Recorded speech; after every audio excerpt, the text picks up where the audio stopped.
You should be grateful, they told me. That's the phrase that keeps ringing in my ears. Grateful. As if I were a stray cat they had graciously allowed to sleep on the porch rather than the woman who paid for the roof over their heads. Before we find out what happened, please subscribe to the channel and let us know which city you are listening from in the comments. My name is Louise Paget, and for 35 years I didn't just work, I ran the show. I wasn't just a nurse who fluffed pillows and handed out Jell-O cups. I was the head nurse of a trauma unit in downtown Chicago. When a 20-car pileup flooded the ER, I was the one deciding who saw a doctor and who had to wait. I managed the schedules of 50 exhausted staff members. I balanced the payroll when the hospital administrators messed it up. I dealt with life, death, and the mountains of paperwork that come with both. You don't survive 3 decades in that job by being soft, and you certainly don't survive it by being stupid. So, when I retired 2 years ago, I thought I had earned a little peace. I had played the game of life and won. My husband, heavy rest his soul, had passed on, but he left me secure.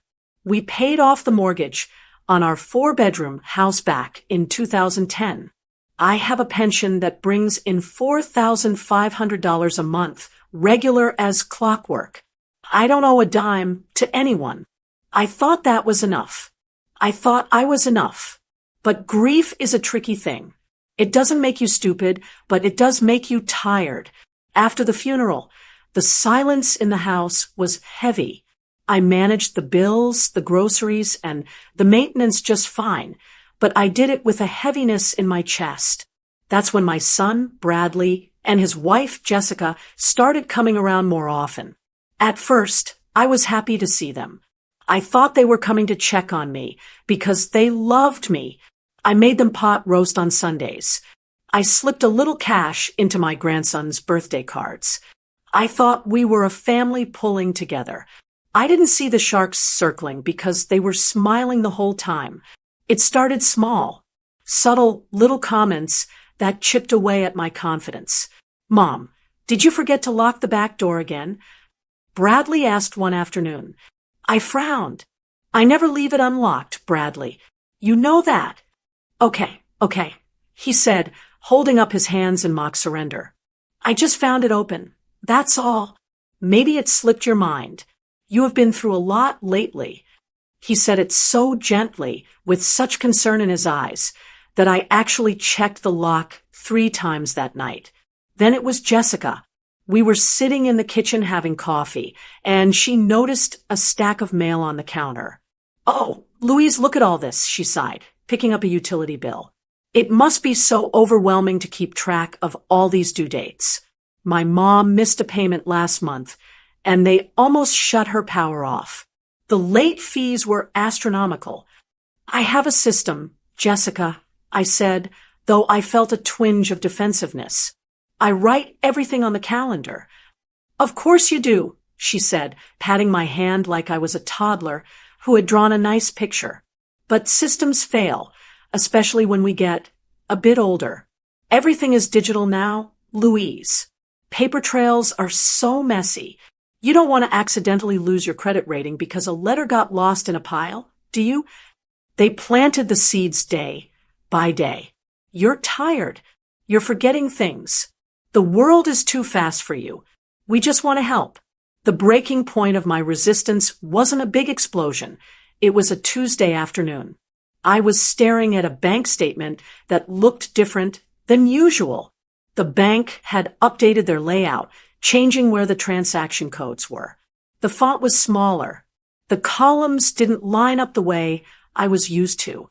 I had a headache behind my eyes that wouldn't go away, and for a split second, I just wanted someone else to deal with it. I wanted to just be a grandmother, not a manager. Bradley happened to walk in right at that moment. He saw me rubbing my temples, the paper shaking slightly in my hand. "Rough day with the numbers, Mom?" he asked. "They changed the format," I muttered, putting the paper down. "I can't find the deduction for the property tax." He sat down next to me, sliding the paper over. Jessica and I could handle this for you. Just the technical stuff. We can set it up online. So you never have to squint at these papers again. You've worked hard your whole life, Mom. Why are you still stressing over paperwork? Let us carry the load for a while. I looked at him. He was my son. I wiped his nose when he was 3. I paid for his college when he was 18. Why shouldn't I trust him? I don't want to be a burden, I said softly. You're not a burden, he smiled. You're family. We just want you to relax. If I had known that relaxing would cost me my dignity, I would have burned that bank statement right there on the table. But I didn't know. I was tired, and I trusted them. All right, I said, pushing the paper toward him. Maybe you're right. And just like that, I opened the door and invited the wolves in. For the first few weeks, it felt like a vacation. I stopped checking the mailbox with that knot of anxiety in my stomach. I stopped waking up at 3 a.m. wondering if I had remembered to transfer money to the savings account. Bradley and Jessica would come over on Sundays, and instead of talking about bills or repairs, we just talked. It felt nice. It felt like I had my son back, not just a handyman I called when things broke. But looking back now, I see that the piece was just the bait. The trap was already closing around my ankles. The shift didn't happen overnight. It was a slow drip of doubt, carefully measured to make me question my own mind. It started with a water bill. I have paid the water bill on the 15th of every month for 40 years. It is automatic for me. But one Tuesday, Jessica walked into the kitchen holding a red envelope. "Oh, Louise," she said, her voice dripping with that sticky sweet concern. "This was in your pile. It's a disconnect notice." I froze. That's impossible. I wrote the check 2 weeks ago. "Well, maybe you wrote it but forgot to mail it," she suggested, tilting her head. "Or maybe you wrote the wrong amount. It happens, My aunt started doing that right before she had to go into the home." My stomach dropped. I snatched the envelope from her. It was a past due notice, but the date on it didn't make sense. I went to my checkbook register to prove her wrong, but my hands were shaking so bad I couldn't read my own handwriting. "See," Bradley said, stepping up behind me and placing a heavy hand on my shoulder. "You're getting worked up. Your blood pressure can't take this, Mom. Let us handle it. We'll pay it online right now." I felt a flush of shame hot enough to burn my cheeks. I let them take the bill. I later found out the bill wasn't even late. It was a clerical error by the water company, but they never told me that. They let me believe I was losing my mind. That was the opening they needed for the big move. A week later, Bradley sat me down at the dining room table. He had a folder of documents and a serious look on his face. "Mom, the bank called," he lied. I know now it was a lie, because banks don't call you to give financial advice on a Saturday. They said the way your accounts are set up is risky. If something happens to you, God forbid, the accounts freeze. Jessica and I wouldn't be able to pay for your hospital bills or arrangements. We'd be locked out for months while the courts fight over it. "I have a will," I said, "and I can give you power of attorney." "Power of attorney is messy," Bradley said quickly, too quickly. "It requires lawyers, it expires, and half the banks don't even honor the old forms anymore. There's a better way. It's called joint ownership with rights of survivorship. It just means I'm on the account with you. I can't do anything without you knowing, but if there's an emergency, I can sign a check. It's for your safety." I hesitated. During my nursing years, I had seen families torn apart by money. But this was Bradley. This was the boy who used to mow lawns to buy me a Mother's Day gift. He wasn't a stranger. And after the water bill incident, I was terrified of making a mistake that would leave me in the dark. So, I drove to the bank with them. I sat in the leather chair across from the personal banker, a young woman who looked at me over her glasses. Mrs. Paget. She asked, "Do you understand that by adding your son as a joint owner, you are giving him equal access to these funds? He can withdraw, transfer, or close the account without your further permission." I looked at Bradley. He smiled, that reassuring, confident smile. "It's just for emergencies." "Mom, you know that." "I understand. I told the banker. I signed the paper. I didn't sign a permission slip. I signed my life away. I didn't know it then. But legally, the money was no longer just mine. It was ours. And in their eyes, it was theirs." The physical takeover happened almost immediately after we left the bank. "Mom, give me your debit card," Bradley said as we got into the car. "I need the numbers on the back to set up the online banking app on my phone. That way, Jessica can monitor the bills for you." I handed it to him. He put it in his wallet. We drove home, and when he dropped me off, I asked for it back. "Oh, shoot, I left it in the center console," he said, tapping the steering wheel. "I'll bring it by tomorrow. You don't need it tonight, do you? You have plenty of food in the fridge." He didn't bring it back tomorrow, or the next day. When I asked about it a week later, Jessica laughed it off.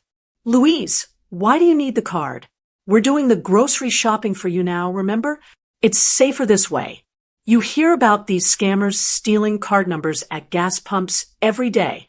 We're just protecting you." Then came the silence. I used to get paper statements in the mail every month. I liked opening them, reconciling the numbers, seeing my pension deposit hit. The next month, the mailbox was empty. "Where is my bank statement?" I asked Bradley on the phone. "We switched it to paperless, Mom," he said, sounding annoyed that I was even asking. "It saves trees, and it stops thieves from stealing your mail. It's all in the app. Can I see the app?" I asked. "Sure, next time I'm over." But he never showed me. And when I tried to log in on my old desktop computer, my password didn't work. I tried my birthday, my anniversary, the dog's name, nothing. I got a red error message. "Password incorrect. Account locked." I called Bradley in a panic. "I've been hacked. My password isn't working." "Calm down, Mom," he sighed. "You weren't hacked. We changed the password to something stronger. The old one was too easy to guess. Stop trying to log in, okay? You're going to lock us out, and then we won't be able to pay your electric bill. Just relax. We've got it covered." I hung up the phone and sat in my silent kitchen. I looked at the calendar where I used to write my bill dates. It was blank. I looked at my purse. The debit card slot was empty. I had $4,500 coming in every month, a lifetime of savings, and I couldn't even buy a gallon of milk without asking my son's permission. I told myself it was fine. I told myself I was being paranoid. They were doing this for me. They were protecting me. But deep down, in the pit of my stomach, I knew the truth. I wasn't being protected. I was being erased. It had been 3 months since that shift. 3 months of asking for permission to buy groceries. 3 months of having to explain why I needed cash for a haircut.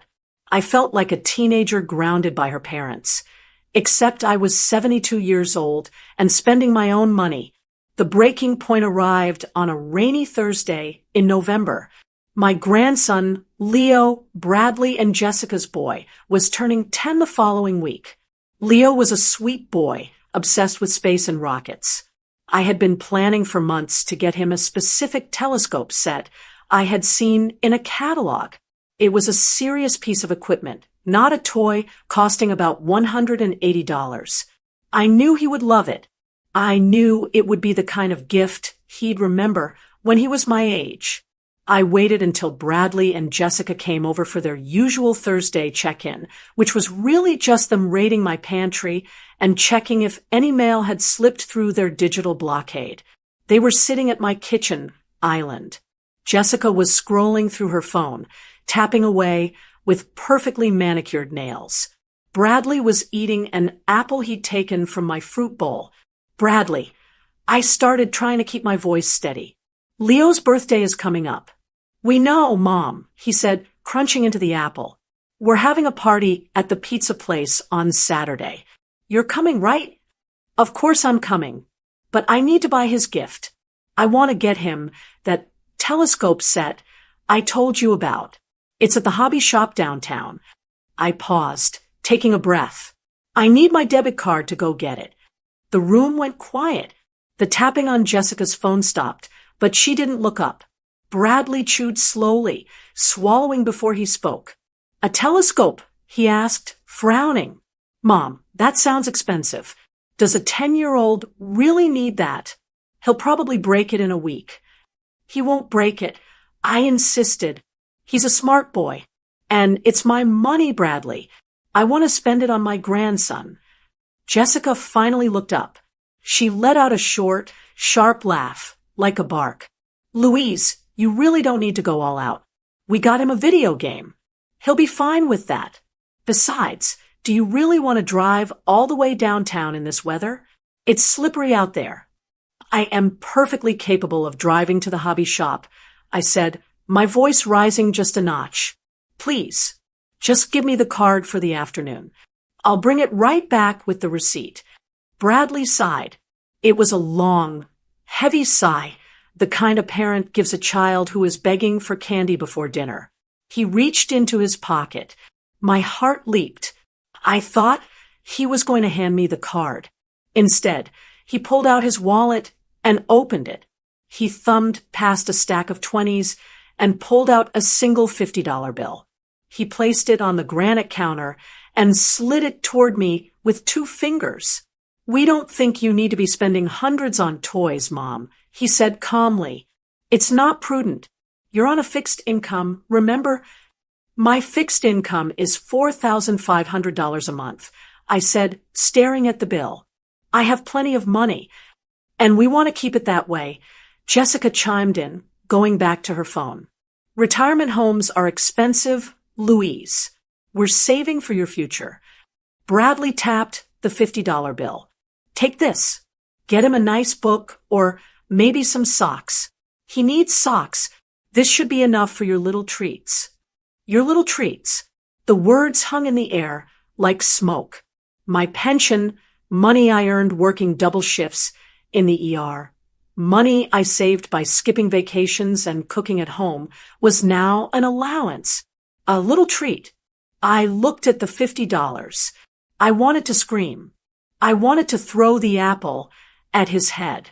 But I knew that if I made a scene, they would just say I was being emotional or difficult. They would use it as proof that I was losing it. So I picked up the bill. My fingers felt numb. Thank you, I whispered. You're welcome, Bradley said, standing up. We're doing this for you, Mom. You'll thank us later. They left about 20 minutes later. I sat there for a long time, staring at the $50. I felt small. I felt erased. I felt like the Louise Paget who ran a trauma unit had died, leaving this hollow shell behind. I eventually got up to clean the kitchen. They had left a mess, as usual. Coffee cups on the table, apple core on the napkin. As I wiped down the counter where Jessica had been sitting, I saw something on the floor. It was a crumpled piece of white paper, near the bar stool. I almost swept it up, but something made me stop. I bent down, my knees popping in the quiet house, and picked it up. It was a receipt. I smoothed it out on the counter. It was from Lumina Salon and Spa. The timestamp was 1:15 p.m. that same day, just before they came to my house. I put on my reading glasses. Gel manicure. $45 deluxe pedicure. $60 highlight and cut. $95 total. $200. I stared at the bottom of the receipt. The last 4 digits of the card used were 8842. My heart hammered against my ribs. I knew that number. I had memorized it years ago. That was my debit card. Jessica had spent $200 of my money on her nails and hair. 2 hours before sitting in my kitchen and telling me I couldn't afford a telescope for her son. She had sat there, tapping her freshly painted nails on her phone, while her husband handed me $50 and told me to buy socks. They weren't saving for my future. They were spending it on their present. The sadness that had been weighing me down evaporated instantly. In its place, a cold, hard clarity washed over me. It was the same feeling I used to get when a patient was crashing, the moment when the panic disappears and the training takes over. I looked at the $50 bill on the counter. Then I looked at the receipt. Little treats, I said aloud to the empty room. I wasn't a helpless old lady anymore. I was a woman who had just realized she was being robbed by the people she loved, and I knew exactly what I had to do. I didn't cry. I folded the receipt carefully and put it in my pocket. The time for asking was over. I didn't sleep that night. I laid in bed, listening to the rain tap against the window, my hand still clutching that crumpled receipt in my pocket. The anger wasn't a hot, flashing thing anymore. It had settled into something cold and heavy in my gut, like a stone. Bradley and Jessica had left hours ago, smug and satisfied with their $50 charity. They thought they had left behind a confused, grateful old woman.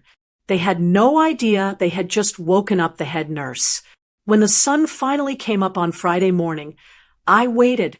I knew their routine. Bradley dropped Leo off at school at 7:45, then met Jessica for coffee before they went to their respective jobs, though I was starting to wonder how much work they actually did. At 8 a.m. sharp, I watched from behind the living room curtains as Bradley's truck pulled out of the driveway. I waited another 5 minutes, just to be sure. Then I moved. I didn't shuffle. I didn't hesitate. I walked straight to the spare bedroom, down the hall. It used to be my sewing room. A few months ago, Bradley had convinced me to clear it out so he could have a home office when he came over to manage my affairs. It's better to keep all the paperwork in one place, Mom, he had said. He had even installed a new lock on the door, claiming it was to keep the grandson from messing with important documents. They thought a lock would stop me. They forgot that I lived in this house for 40 years. I knew that the spare key to that door wasn't lost. It was taped to the top of the door frame. A habit my late husband had started in case we ever locked ourselves out. I reached up, my fingers brushing the dust, and found the small brass key. I unlocked the door and stepped inside. The room smelled like Bradley's cologne. It made my stomach turn. I sat down at the desk, my old oak desk, and looked at the mess. Papers were stacked everywhere. For people who claimed to be so organized and digital, they certainly loved paper. I started sifting. The top pile was innocent enough. Utility bills, junk mail. But I dug deeper. I was looking for the truth. I opened the bottom drawer. It was stuffed with file folders. I flipped through them until I saw a red one labeled Accounts. I opened it, and the breath left my lungs. It was a printed bank statement from 2 days ago. They must have printed it out to review their spending. I ran my finger down the column of withdrawals. It was a bloodbath. October 12th. Best Buy, $1,200 October 15th. Cash withdrawal, $500 October 18th. Steakhouse 55, $340 October 22nd. Ticketmaster, $600. My hands started to shake, but I forced them to stop. Panic is useless. Data is power. I kept reading. They weren't just buying little treats for themselves. They were living a second life on my pension. They were eating at restaurants I couldn't afford, buying electronics I didn't need, and withdrawing cash like it was unlimited. And then I saw the balance. When I retired, I had a nest egg of $65,000 in my savings account, separate from my monthly pension. It was my emergency fund, my fix-the-roof fund, my what-if-I-get-sick fund. The statement showed a balance of $32,000. They had burned through nearly half of my life savings in 6 months. I felt sick. I wanted to close the folder and pretend I hadn't seen it. I wanted to go back to being the oblivious mother who trusted her son. But I couldn't, because then I saw the other paper. It was underneath the bank statement, clipped to a glossy brochure. The brochure was for a company called Lakeside Marine. On the cover was a picture of a gleaming white boat, a 20-foot bar-rider with leather seats. It was beautiful. It was expensive. I pulled the paper out. It was a purchase agreement. Buyer, Bradley Paget co-buyer. Jessica Paget item. 2024 Sea Ray SPX total price. $48,000 down payment required. $25,000. I stared at the numbers. $25,000. My eyes scanned down to the bottom of the page. There was a sticky note attached to the contract in Jessica's handwriting. Closing appointment, Friday, December 12th at 2 p.m. Bring cashier's check. I looked at the calendar on the wall. Today was Friday, December 12th. The clock on the wall ticked loudly. It was 8:30 a.m. They weren't just skimming off the top anymore. They were going for the kill. At 2 p.m. today, in less than 6 hours, they were going to walk into my bank, withdraw $25,000 from my savings, and buy a boat. They were going to drain me dry. If they took that money, I would have almost nothing left. My security, my independence, my ability to take care of myself. It would all be gone, traded for a fiberglass toy they would use on weekends while I sat at home eating toast. The realization hit me harder than any physical blow. This wasn't just greed. This was disdain. You don't do this to someone you respect. You don't do this to someone you love. You do this to someone you view as a resource, a piggy bank waiting to be smashed open. I stood up. My legs felt surprisingly steady. The shock had passed, replaced by a cold, sharp focus. It was the same focus I had when a code blue alarm went off in the ward. The emotions, the hurt, the betrayal, the sadness. I boxed them up and shoved them into the back of my mind. I didn't have time to be a mother today. I had to be a survivor. I took out my phone and took photos of the bank statement and the boat contract. I needed proof. Then I carefully put everything back exactly as I had found it. The red folder in the bottom drawer, the papers stacked on top. I locked the door and replaced the key on the frame. I walked to the kitchen and made myself a cup of tea. I forced myself to drink it, even though my throat was tight. I needed the caffeine. I needed to think. I had 6 hours. They thought they had control. They thought that because they had the passwords and the debit cards, they owned the money. They thought that because I was 72, I was helpless. But they had made a mistake. They had forgotten that joint owner works both ways. They had forgotten that before I was a retiree, I was the woman who handled the toughest jobs in the hospital. And most importantly, they had forgotten that I was the one who taught them how to walk. I looked at the clock. 8:45 a.m. The bank opened at 9. I wasn't going to call them. I wasn't going to beg. I wasn't going to ask them to explain. I was going to the bank. And I was going to get there before they did. I didn't drive my own car. That was the first decision I made. Bradley knew my car. He knew the license plate, and for all I knew, he had put a tracker on it for my safety. I wasn't taking any chances. I called a taxi service I hadn't used in years. When the yellow cab pulled up to the curb, I didn't walk out the front door, where the neighbors might see. I went out the side door, slipping through the garage, clutching my purse like it contained the nuclear codes.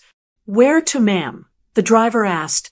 "First National Bank," I said, "but not the one on Main Street. Take me to the branch on the north side, near the highway." The Main Street branch was where we had gone to set up the joint account. The tellers there knew Bradley. They knew Jessica. If I walked in there alone and started moving money, someone might make a courtesy call to my son to let him know his mother was acting strange. I needed a stranger. The ride took 20 minutes. I spent every second of it checking my watch. 9:20 a.m. I had hours before their 2 p.m. appointment at the boat dealership, but my heart was hammering against my ribs like a trapped bird. I forced myself to breathe. In, out. In, out.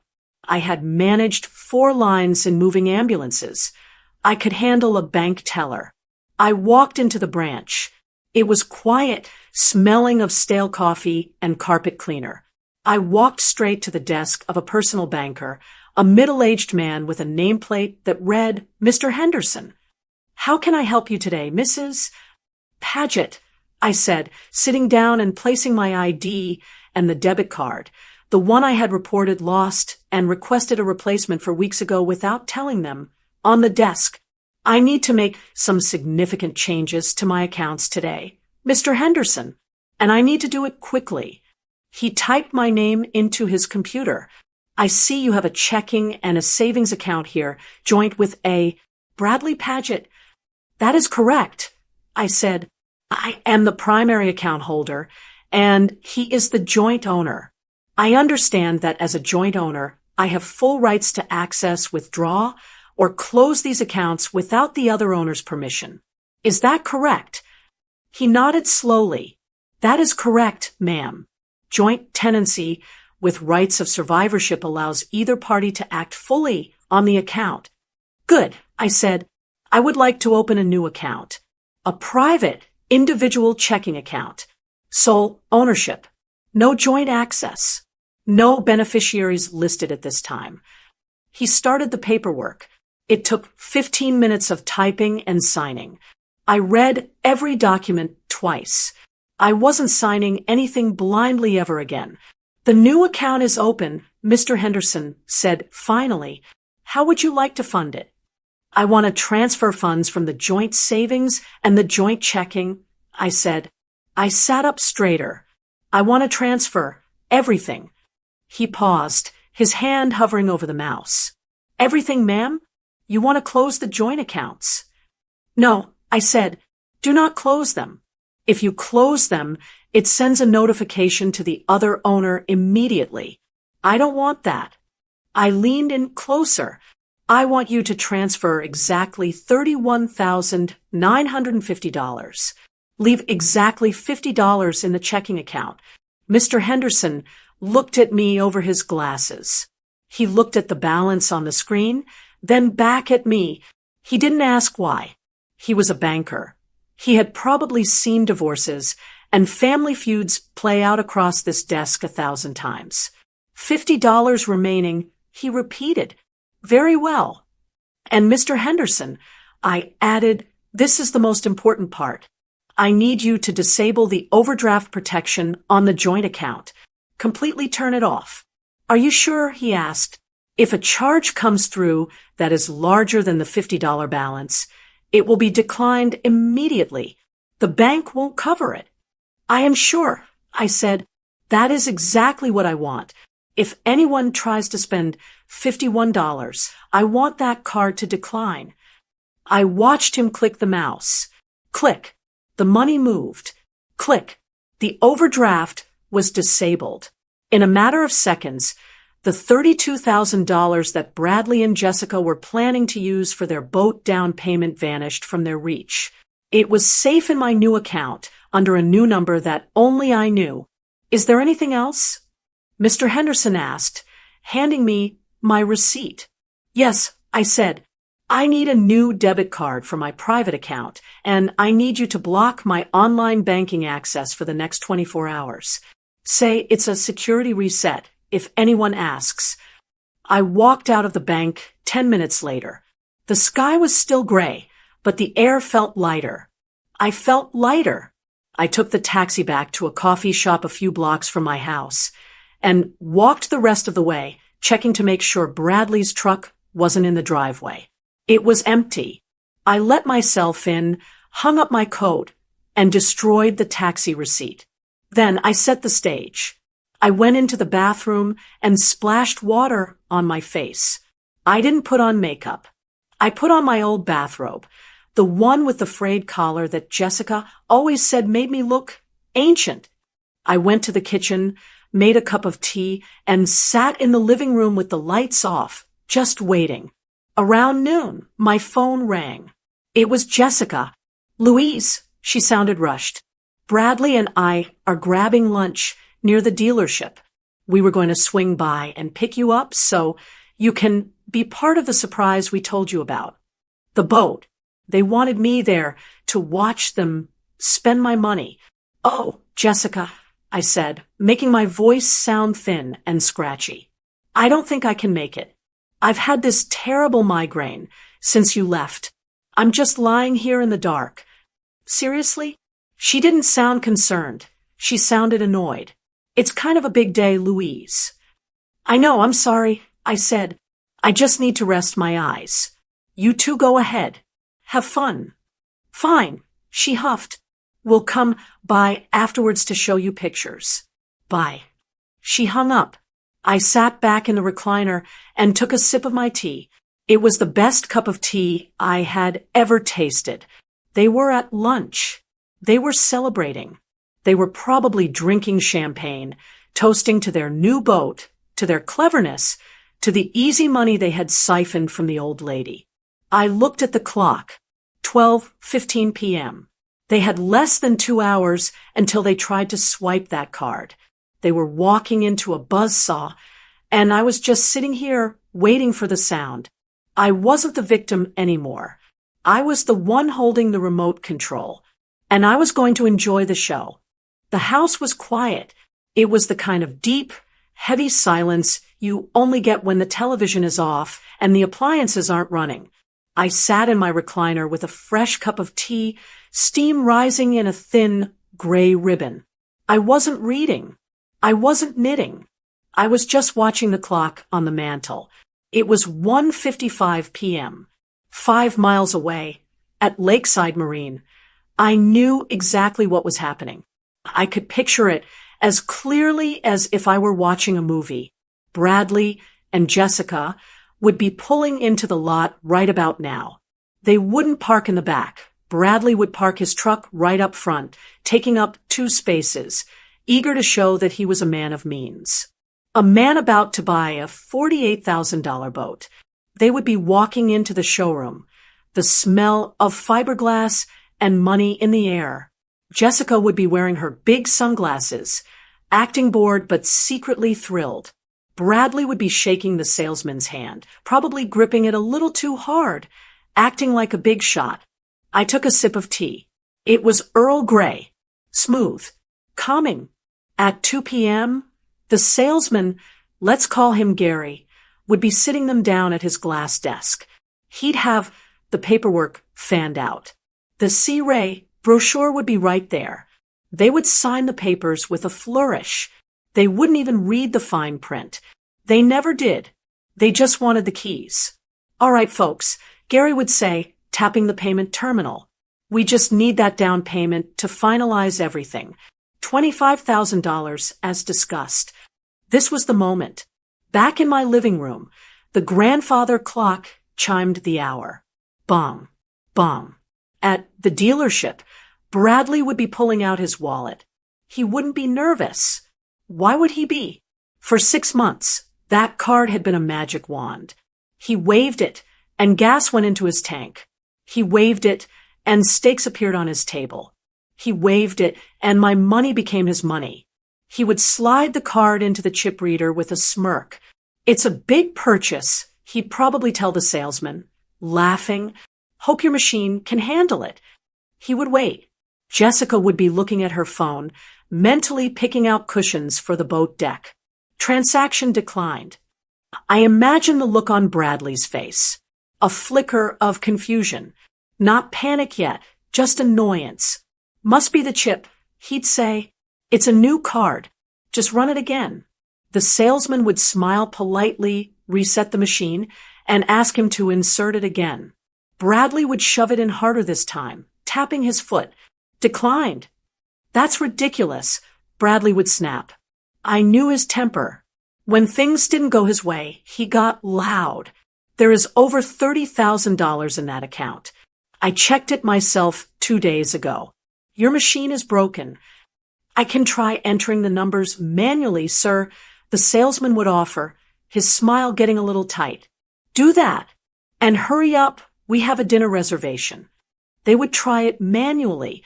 Declined. Insufficient funds. By now, 2:10 p.m., the atmosphere in that glass office would be changing. The salesman would be pulling the paperwork back, slightly. Other customers browsing the life jackets would be glancing over. Sir, the salesman would say, his voice dropping an octave. It's coming back as insufficient funds. Do you have another card? Or perhaps a cashier's check? I don't need another card. Bradley would yell, standing up. There is money in there.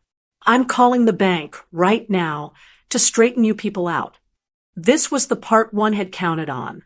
Bradley's arrogance. He wouldn't retreat. He wouldn't go outside to make a private call. He would want to prove the salesman wrong in front of everyone. He would want to prove he was the big man. I imagined him pulling out his phone, hitting the speed dial for the bank's priority line, a number he only had because my account was a preferred senior account. Speakerphone. I whispered to the empty room. Put it on speaker, Bradley. He would. He always did. He liked an audience. First National Bank. This is Sarah speaking. How can I help you? Yeah, this is Bradley Paget. He'd bark. I'm at a dealership trying to make a purchase, and your stupid system is declining my card. I'm a joint owner on the account. Fix it. Now. One moment, Mr. Paget. Let me pull up the records. The typing sound would echo through the small office. Jessica would be tapping her foot, looking around to see who was watching. Okay, Mr. Paget, Sarah would say, her voice crisp and professional. I see the account ending in 8842. I see the attempted charge for $25,000. Right. So push it through, Bradley would demand. I can't do that, sir, Sarah would reply. The transaction is being declined because the available balance in that account is $50. The silence in the dealership must have been deafening. $50? Bradley's voice would crack. That's impossible. There's $32,000 in there. Check the savings. The savings account associated with this profile has a zero balance. Sir, where is the money? Bradley would scream. We didn't spend it. Where did it go? And then the line that would end his world. Sir, Sarah said, calm as a cucumber. The funds were transferred out at 9:35 a.m. this morning by the primary account holder, Louise Paget. She moved the funds to a private account and disabled overdraft protection on the joint account. The $50 balance is accurate. The primary account holder, in front of the salesman, in front of the other customers, in front of his wife. The bank had just announced that his mother, the senile old woman he was taking care of, had cut him off at the knees. I took another sip of tea. It was still warm. I could see the color draining from Jessica's face. She realized it instantly. The migraine. The reason I stayed home. I wasn't sick. I was busy. That can't be right. Bradley would stammer, the fight draining out of him. She's at home. She's sick. The transfer was done in person at the North Branch, sir. Verified with ID. Is there anything else I can help you with? Bradley wouldn't answer. He would hang up the phone. The salesman, Gary, would reach across the desk and slowly slide the brochure for the C-ray out of Bradley's reach. Mr. Paget, Gary would say, his voice loud enough for the couple looking at kayaks to hear. I think we're done here. Please come back when you have the necessary funds. The walk of shame. They would have to stand up. They would have to walk past the boat they had already mentally named the Freedom. They would have to walk past the receptionist who had brought them coffee.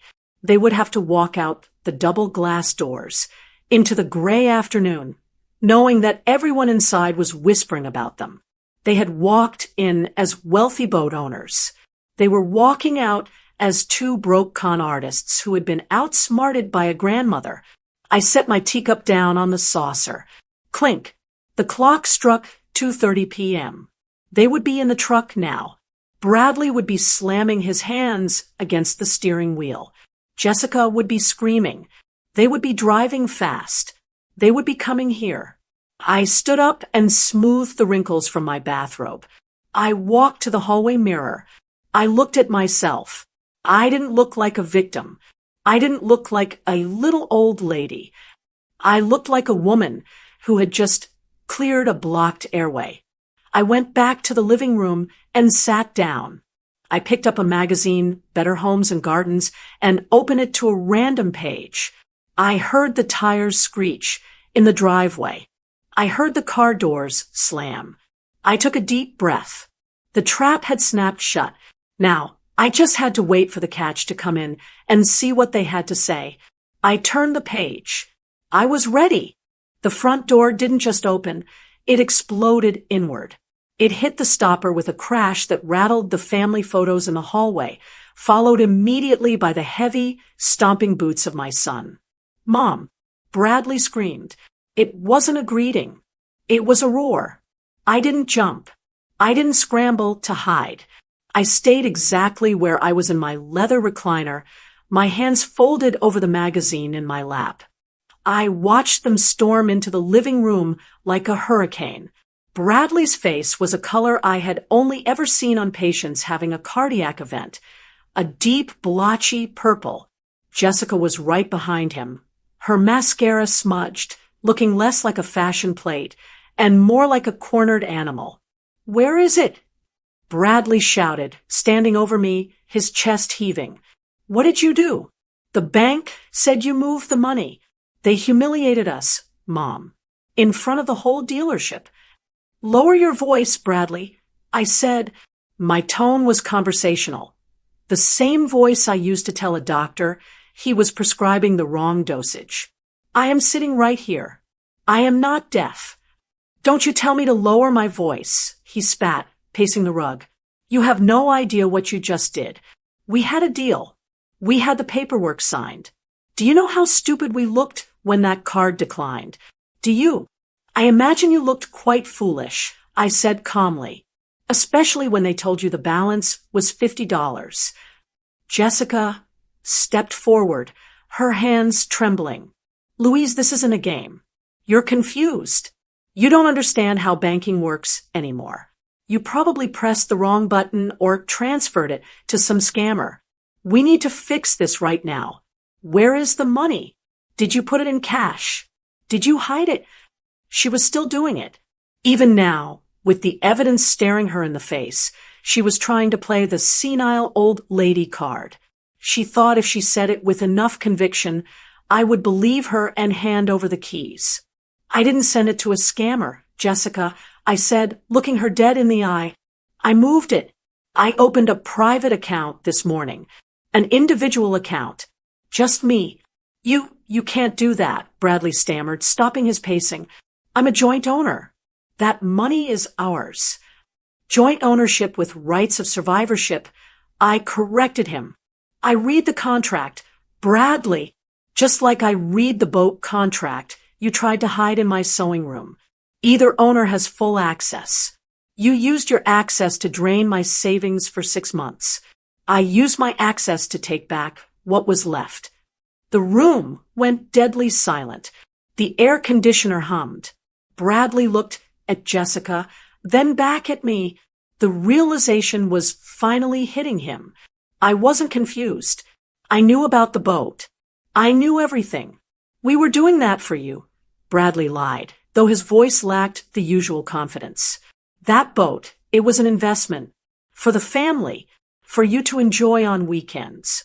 "I get seasick, Bradley," I said dryly, "and I noticed my name wasn't on the title. Only yours and Jessica's." He ran a hand through his hair, desperate now. "Okay, look, maybe we rushed it. Maybe we should have talked to you first.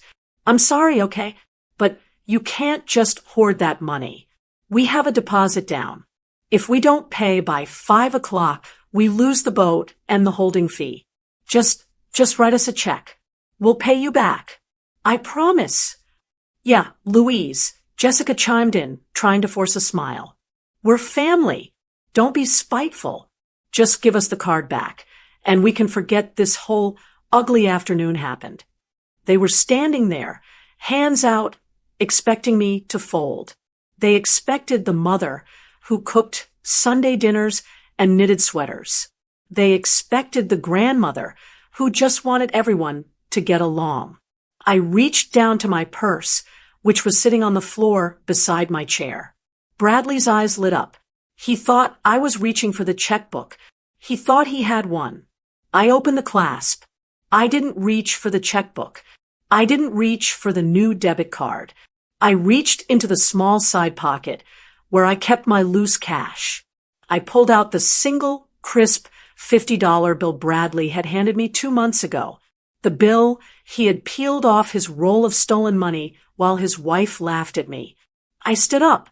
My knees didn't crack. I walked over to the coffee table that stood between us. I smoothed the bill out on the wood, pressing it flat with my palm. Washington's face stared up at them. You need money for the boat? I asked. Yes, Mom, obviously. Bradley huffed. I tapped the $50 bill. Here, I said, this should be enough for your little treats. The silence that followed was heavy enough to crush a man. Bradley stared at the bill. His face went from purple to a ghostly white. He remembered the words. I saw the memory hit him like a physical slap. He looked at me, really looked at me for the first time in years. He didn't see a resource. He saw me. That's not funny, he whispered. It wasn't funny when you said it to me, either. I replied. It wasn't funny when you told me I couldn't afford a telescope for your son, while your wife spent $200 of my money at a salon. I turned to Jessica. She flinched. I saw the receipt, Jessica. I saw the bank statements. I saw the restaurant bills. You haven't been managing my finances. You've been looting them. We have expenses. Jessica shrieked, dropping the act entirely. We have a lifestyle to maintain. You're sitting on all this money, doing nothing with it. You're old Louise. What do you need money for? You're just going to die anyway. The words hung in the air, ugly and raw. Bradley looked shocked that she had actually said it out loud, but he didn't correct her. That hurt more than the theft. He agreed with her. Get out, I said. What? Bradley blinked.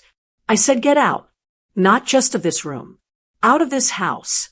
You can't kick us out, Bradley scoffed, regaining a bit of his arrogance. We've been staying here 3 nights a week to take care of you. Our stuff is in the guest room. We have rights.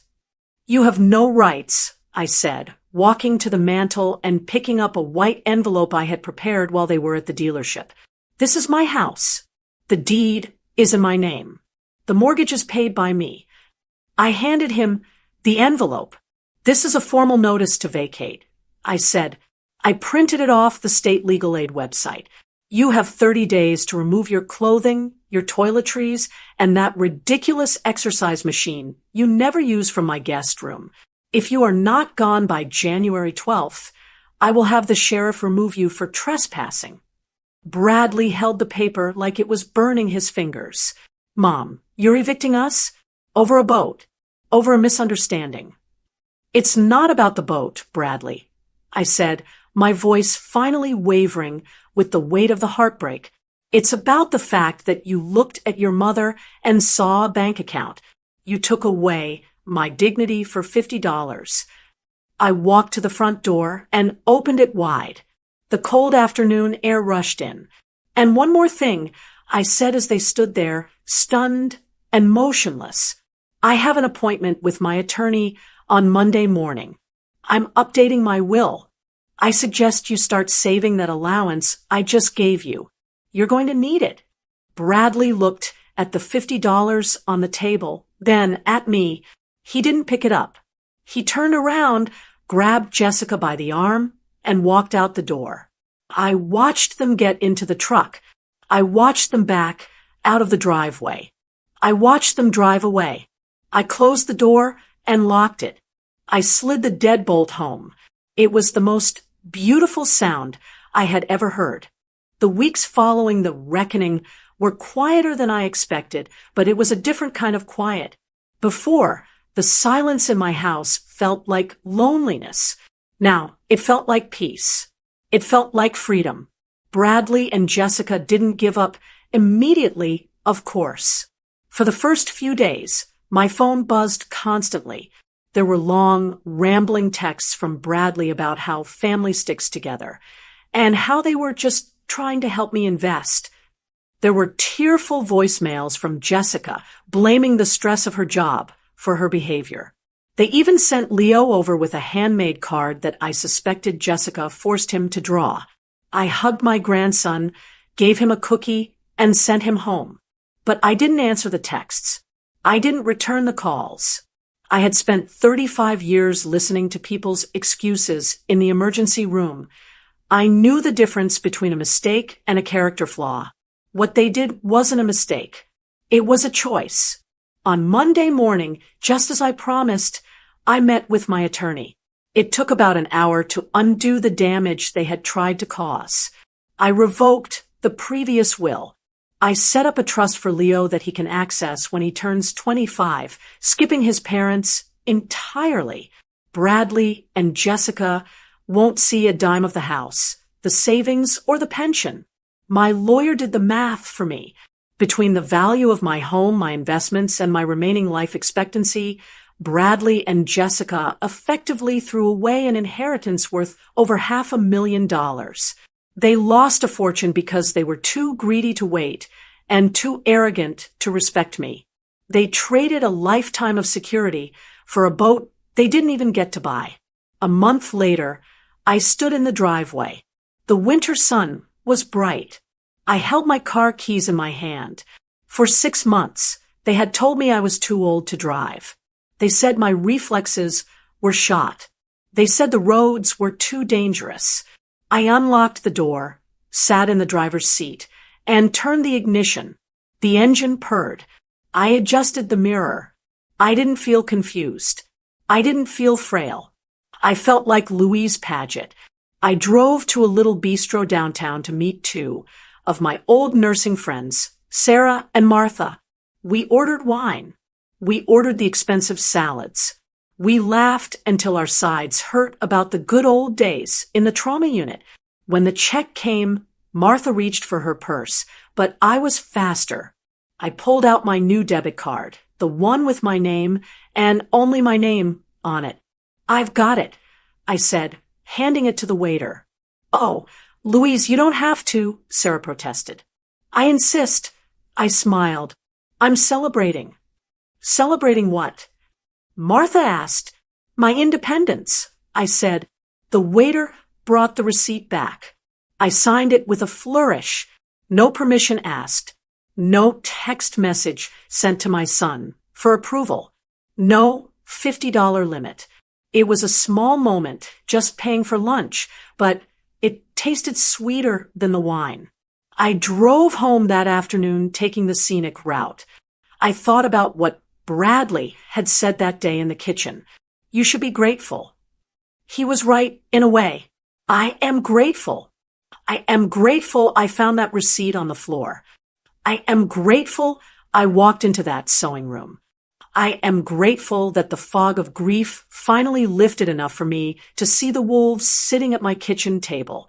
They wanted me to be grateful for the scraps they threw me from my own table. They wanted me to say, "Thank you for being treated like a child." But they forgot the most important lesson I taught them growing up. Gratitude is not a default setting. It is not owed to anyone, not even family. Gratitude is earned through respect, through kindness, and through love. They didn't earn it. So I took it back. I'm 72 years old. I have a paid-off house, a healthy bank account, and a whole lot of life left to live. And I plan to spend every single cent of it exactly how I please. Maybe I'll even buy myself a telescope.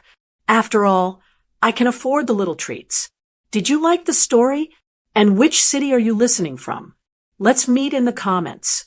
If you like the story, You can support me by sending a super thanks, so I can keep bringing more stories like this.